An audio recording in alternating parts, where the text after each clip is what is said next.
बिस्मिल्लाहिर्रहमानिर्रहीम, अस्सलाम वालेकुम। इस वीडियो में हम 3 इश्यूज़ पर बात करेंगे और 2 सवालात के जवाब ढूंढने की कोशिश करेंगे। 2 सवाल ये हैं कि सजा याफ्ता मुजरिम मियां मोहम्मद नवाज शरीफ क्यों इतने फ्रस्ट्रेट हो चुके हैं कि उन्होंने पाकिस्तान की फ़ौज पर, पाकिस्तान की फ़ौज के सिपह सालार पर बरह रास्त हमले शुरू कर दिए हैं, इल्ज़ामात लगाना शुरू कर दिए हैं। और दूसरा हम इस पर भी बात करेंगे कि जिस नवाज शरीफ को हम सब जानते हैं वो नवाज शरीफ तो इंतहाई बुज़दिल है और जिस तरह से वो यहाँ पर खामोश रहे और जब वो पाकिस्तान से बाहर गए, बाहर जाकर भी बहुत अरसा खामोश रहे, तो अचानक वो शेर क्यों बन गए हैं, अचानक उनको किसकी इतनी सपोर्ट मिल गई है कि उस सपोर्ट की बुनियाद पर वो इतनी सख्त तकारीर जो है वो कर रहे हैं। पहला जो इशू है कि उनकी फ्रस्ट्रेशन की वजूहत क्या है। उनकी फ्रस्ट्रेशन की वजूहत ये है कि उन्होंने बहुत कोशिश की कि उनकी रहम की अपील मंजूर हो जाए, उनको जो है वो रहम की जो उन्होंने भीख मांगी पाकिस्तान की फ़ौज के सिपह सालार से, मोहम्मद ज़ुबैर साहब को जिस तरह से उन्होंने अपना नुमाइंदा बनाकर भेजा, जैसे उन्होंने दरख्वास्त की कि हमें कोई रियायत दी जाए, डील दी जाए, ढील दी जाए। और साथ ही उन्होंने 2 और उसमें दरख्वास्तें शामिल थी। एक तो दरख्वास्त ये थी कि पाकिस्तान की अदालतों के मामलात में आप इंटरफेयर करें और पाकिस्तान की अदालतों को रोकें क्योंकि मुझे इश्तिहारी करार दिया जा रहा है। एक एहतसाब अदालत से उनको इश्तिहारी करार दिया जा रहा था और फिर इश्तिहारी करार दे दिया गया। साथ ही इस्लामाबाद हाई कोर्ट भी उनको इश्तिहारी करार देने के प्रोसेस को शुरू कर चुकी है और अब जो है वो उनका इश्तिहार अखबार में जारी होगा और उसके बाद 24 नवंबर तक की जो डेडलाइन है उसके बाद उनको इस्लामाबाद हाई कोर्ट से भी इश्तिहारी करार दे दिया जाएगा। इश्तिहारी करार दिए जाने के बाद उनकी जो राइट ऑफ ऑडियंस है वो ख़त्म हो गया है। उनकी जानिब से कोई वकील पेश नहीं हो सकता पाकिस्तान की किसी भी अदालत में और उनकी कोई भी दरख्वास्त इंटरटेन नहीं की जा सकती। तो वो ये चाहते थे कि किसी तरह से फ़ौज इसमें मुदाखलत करे। दूसरा वो ये चाहते थे कि फ़ौज किसी तरह से उनकी बेटी मरियम सफदर साहिबा को भी पाकिस्तान से बाहर भिजवा दे, लंदन उनके पास भिजवा दे। लेकिन इन दोनों चीज़ों पे इनकार होने के बाद उनकी फ्रस्ट्रेशन बढ़ गई।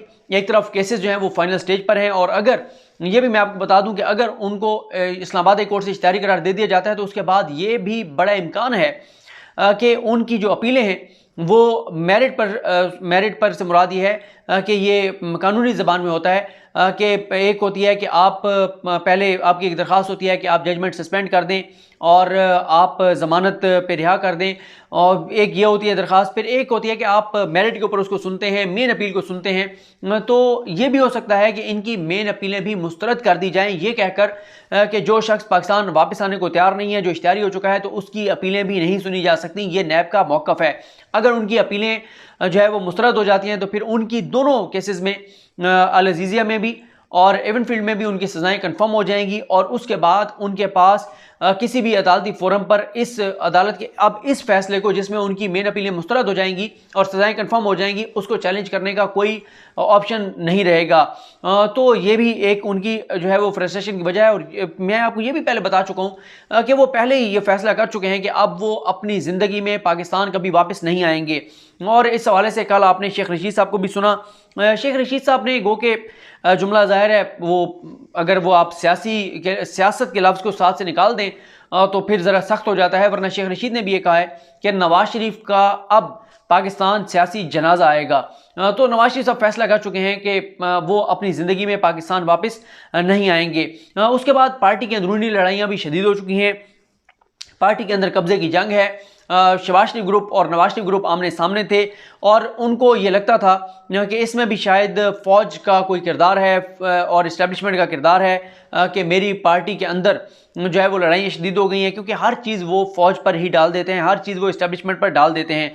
और फिर ये भी एक उनका मसला है कि उनके जो करीबी नवाज शरीफ साहब के जो करीबी लोग हैं, जो मरीम के करीबी लोग हैं, उनके केसेस भी तेज़ से आगे बढ़ रहे थे और आगे बढ़ रहे हैं और उनके ऊपर भी बड़े संगीन इल्ज़ामात हैं। और साथ ही उनकी वो ये भी चाहते थे कि उनकी जो बेटी है मरियम उसको क्लियर करवा दे इस्टेब्लिशमेंट, फ़ौज उसको क्लियर करवा दे और वो इंतखाबी सियासत में हिस्सा ले सके, क्योंकि नवाज शरीफ भी पाकिस्तान की इंतखाबी सियासत में से तो बिल्कुल ही वो आउट हो गए हैं, वो तो तायात नायल हो गए हैं। मरियम भी जब तक उनकी ये जो सज़ा सुनाई है एहतसाब अदालत ने, अगर ये फ़ैसला कलअदम नहीं होता तो वो भी पाकिस्तान की इंतखाबी सियासत में हिस्सा नहीं ले सकती। तो ये मुख्तलिफ़ तरह की फ्रस्ट्रेशन थी, जिस फ्रस्ट्रेशन की वजह से उन्होंने इतनी सख्त जो है वो लाइन लेने का फ़ैसला किया।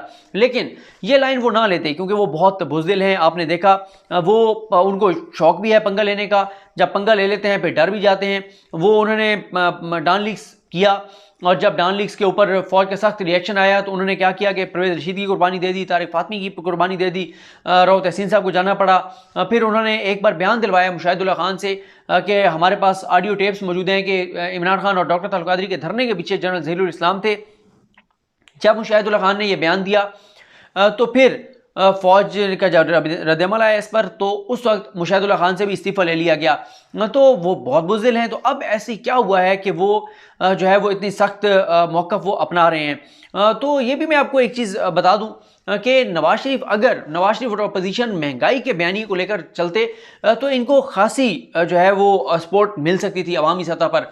लेकिन अगर आप याद करें तो 20 सितंबर को जब इन्होंने जो आलामी जारी किया, जिस बुनियाद पर तहरीक चलाने की का ऐलान किया, तो उसमें महंगाई जो है वो तो 10वें 12वें नंबर पे थी। और ये भी मैं आपको बता दूं कि महंगाई तो अब पिछले 10-15 दिन में बहुत ज़्यादा हुई है। 20 सितंबर को तो एक ही चीज़ थी जिसमें नवाज शरीफ ने ऐलान किया था कि अब मैं फ़ौज से लड़ूंगा, और उन्होंने अपनी तकरीर में फ़ौज के खिलाफ लोगों को इश्तियाल दिलाने की कोशिश की थी, जो कि तकरीर तमाम टीवी चैनल्स पर दिखाई भी गई थी। तो अब नवाज शरीफ फ्रस्ट्रेट तो थे ही, और उनको किसी आसरे की ज़रूरत थी, किसी सहारे की ज़रूरत थी, किसी की सपोर्ट की ज़रूरत थी। तो फिर उनको जो नून लीग के अपने लोग जो इस्लामाबाद में बताते फिर रहे हैं, जिस पे मैं पहले भी आपको बता चुका हूँ, नून लीग के अपने लोग ये बताते हैं कि नवाज शरीफ को इस वक्त सऊदी अरब की मुकम्मल सपोर्ट हासिल है, और सऊदी अरब पाकिस्तान से बहुत नाराज़ है। जब से पाकिस्तान ने ये बयान दिया, शाह महमूद कुरैशी साहब ने, वज़ीर ख़ारजा ने, कि सऊदी अरब कश्मीर के मामले पे हमारी मदद नहीं कर रहा, हमें सऊदी अरब से शिकवा है, सऊदी अरब को कश्मीर के मामले पे हमारी सपोर्ट करनी चाहिए, हमारी मदद करनी चाहिए, तब से सऊदी अरब नाराज़ है। फिर सऊदी अरब इस बात पर भी नाराज़ है कि पाकिस्तान जो है वो पाकिस्तान के तल्लुकात जो है वो तुर्की के साथ क्यों बेहतर हो रहे हैं, पाकिस्तान क्यों तुर्की के करीब जा रहा है, पाकिस्तान क्यों मलेशिया के करीब जा रहा है, क्यों इमरान खान साहब ने कहा कि ये 3 मुल्क हम मिल के इंग्लिश चैनल लाएंगे। और फिर ये भी उनको सऊदी अरब को ये भी नज़र आया कि पाकिस्तान इनके बहुत करीब है चाइना के, और चाइना अब ईरान के बहुत करीब आ रहा है। तो ये सारी वजूहात हो सकती हैं कि जिस वजह से सऊदी अरब ने नवाज शरीफ को सपोर्ट करने का फ़ैसला किया हो। अब एक तो ये नवाज शरीफ को सपोर्ट मिल गई सऊदी अरब की, और साथ ही फिर सऊदी अरब किसके करीब है? सऊदी अरब करीब है अमेरिका के, और इस वक्त अमेरिका को सऊदी अरब की बहुत ज़रूरत है। अमेरिका को सऊदी अरब की ये ज़रूरत है कि अमेरिका ये चाहता है कि अरब ममालिक जो हैं सऊदी अरब समेत वो इसराइल को तस्लीम कर लें, और उसका सिलसिला शुरू भी हो चुका है। सऊदी अरब ने इसराइल को एलानी तौर पे तो तस्लीम नहीं किया, लेकिन सऊदी अरब ने सरेंडर कर दिया हुआ है यहूदियों के सामने, और वो ऐसे सरेंडर कर दिया हुआ है कि सऊदी अरब ने अपनी फ़िज़ाई हदूद भी यूएई जाने के लिए इसराइल को इस्तेमाल करने की इजाज़त दी है। अब ये भी मैं आपको बताता चलूँ कि शाहीन सबाई साहब ने एक खबर दी, और उन्होंने खबर ये दी कि अमेरिका रब्ता किया गया नवाज शरीफ की जानिब से एक इस्लामी मुल्क के ज़रिए, और वो सबको पता है कि वो इस्लामी मुल्क सऊदी अरब ही है, जिसके ज़रिए ये ऐलान रब्ता किया गया। नवाज शरीफ चाहते थे कि अमेरिका जो है वो उनको सपोर्ट करे, नवाज शरीफ की मदद करे, और नवाज शरीफ पाकिस्तान वापस आएँ, नवाज शरीफ को की जमात को दोबारा इक़्तिदार मिले, और इमरान खान की हुकूमत को घर भेज दिया जाए। और इसके लिए जो शाहीन सबाई साहब ने तो ये बताया कि इसके हवाले से इनकार हो गया नवाज शरीफ को, और यही वजह है अगर आप देखें कि नवाज शरीफ की हर तकरीर में सऊदी अरब का जिक्र लाजमी होता है। वो बहुत ज़्यादा बात करते हैं सऊदी अरब की, सऊदी अरब के साथ पाकिस्तान ने तल्लुकात ख़राब कर दिए, तो सऊदी अरब के साथ ये कर दिया, सऊदी अरब के साथ वो कर दिया, हर तकरीर में सऊदी अरब का जिक्र होता है। और फिर ये भी सवाल उठ रहे हैं कि ये जो इतनी इवेंट्स कर रही है PDM, ये फंडिंग कहाँ से आ रही है? इस हवाले से भी इल्ज़ामात लग रहे हैं कि बाहर से फंडिंग हो रही है, हुकूमत के पास ये चीज़ आ रही है कि बाहर से पैसा आ रहा है।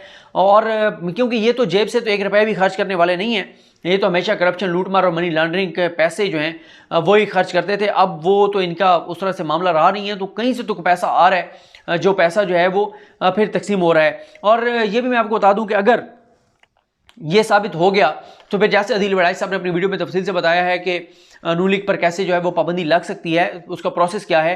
अगर ये साबित हो जाता है, कोई सबूत आ जाते हैं सामने के फंडिंग के सबूत आ जाते हैं, तो फिर आसान हो जाएगा नून लीग पर पाबंदी। लेकिन नून लीग वाले भी तजर्बाकार हैं, वो भी जो पैसा ले रहे होंगे वो बड़े तरीके से ले रहे होंगे, तो इसलिए शायद ये सबूत हासिल करना ये इतना आसान नहीं होगा। और नवाज शरीफ जो है इनके बारे में शेख रशीद ने भी इंकशाफ किया था कुछ रोज़ पहले, और इनसे सवाल किया था कि आप बताएं कि क्या आपने 2013 के इलेक्शन कैंपेन के लिए कतर से पैसे नहीं लिए थे? क्योंकि नवाज शरीफ का मसला ये है कि ये हमेशा कई मुल्कों के साथ ज़ाती तल्लुकात रखते हैं, उनके हुक्मरानों के साथ ज़ाती तल्लुकात रखते हैं, रियासत की के मफादात की बुनियाद पर तल्लुकात नहीं रखते। इन्होंने कतर के साथ ज़ाती तल्लुकात रखे और फिर कतर के साथ LNG डील कर ली, महंगी LNG डील कर ली, और आज तक पाकिस्तान उस महंगी LNG डील को भुगत रहा है और पाकिस्तान उसको रिव्यू भी नहीं कर सकता उस तरह से। पाकिस्तान की मजबूरी है, कई बार उससे बहुत कम रेट पर वो गई वो LNG का रेट, लेकिन पाकिस्तान महंगी LNG खरीदने पर मजबूर है। नवाज शरीफ ने सऊदी अरब के साथ भी हमेशा ज़ाती तल्लुकात रखे और ज़ाती तल्लुकात की वजह से ही उनको पहले भी मुशर्रफ दौर में उनको जो है वो वापस मुशर्रफ दौर में उनको बचा के ले जाए गए पाकिस्तान से, और जब वो पाकिस्तान वापस आए थे जलावतनी ख़त्म करके, उसमें भी सऊदी अरब का जो है वो किरदार था। तो नवाज शरीफ के कतरी शहजादों के साथ भी बड़े तल्लुकात, अब तो वो उन्होंने पनामा केस में चीज़ें सामने आ चुकी हैं कि किस तरह से कतरी शहजादे जो हैं उनकी इन्वेस्टमेंट थी नवाज शरीफ के साथ, और नवाज शरीफ को उन्होंने ख़त भी दिया कतरियों ने, और कतरी यहाँ पे आया करते थे तलोर का शिकार करने, और कतरियों और अरबियों के पैसे भी इनके अकाउंट्स में आने, और ये सारे मामलात भी इनके चलते रहे। अब इसके बाद जो सूरत हाल है एक और वो उस पर बात कर लेते हैं। ये तो यहाँ पे इस टॉपिक को क्लोज़ करते हैं कि सऊदी अरब, नवाज शरीफ नून लीग के अपने लोग कह रहे हैं कि सऊदी अरब उनके पीछे है और सऊदी अरब के ज़रिए वो इंटरनेशनल इस्टेब्लिशमेंट की सपोर्ट चाहते हैं। और इमरान खान साहब ने कल अपनी तकरीर में ये कहा था कि नवाज शरीफ चाहते हैं कि एंटी पाकिस्तान लॉबी जो इस वक्त इंटरनेशनल है उसकी ये नज़र में आ जाए और उनकी सपोर्ट इनको मिल जाए।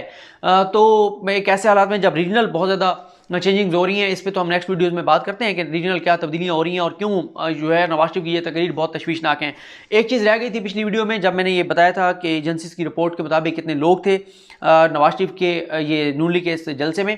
वहाँ पर मैं एक चीज़ आपको बताना भूल गया कि ये भी इदारों की जानिब से रिपोर्ट दी गई है कि इन जलसों में पढ़े लिखे नौजवानों की, पढ़े लिखे लोगों की तादाद बहुत कम थी। जो ऐसा तबका जो जिनका तालीमी लिहाज से बहुत मतलब वो आगे नहीं है, और ज़्यादा तादाद जो है वो कम पढ़े लिखे लोगों की थी। हाईली एजुकेटेड लोग बहुत, या जो नॉर्मली भी पढ़े लिखे लोग होते हैं, उनकी तादाद इस जलसे में बहुत कम थी, नौजवानों की तादाद कम थी, और इसलिए भी हुकूमत का एतमाद बढ़ गया है कि पढ़े लिखे लोग जो हैं वो नवाज शरीफ के इस बयानी के साथ नहीं है, जो कि बयानिया नवाज शरीफ देना चाह रहे हैं और जो कि जलसे में ये बेचने की कोशिश कर रहे थे। तो बाकी यह है कि चीज़ें कुछ और हैं कि फ़ौज की जानिब से अभी तक खामोशी क्यों है, उस पर हम ज़रा नेक्स्ट वीडियो में बात करते हैं। मुझे अपनी दुआ में याद रखें। अल्लाह करीम हम सब का हामी नासरो। अल्लाह हाफ़िज़।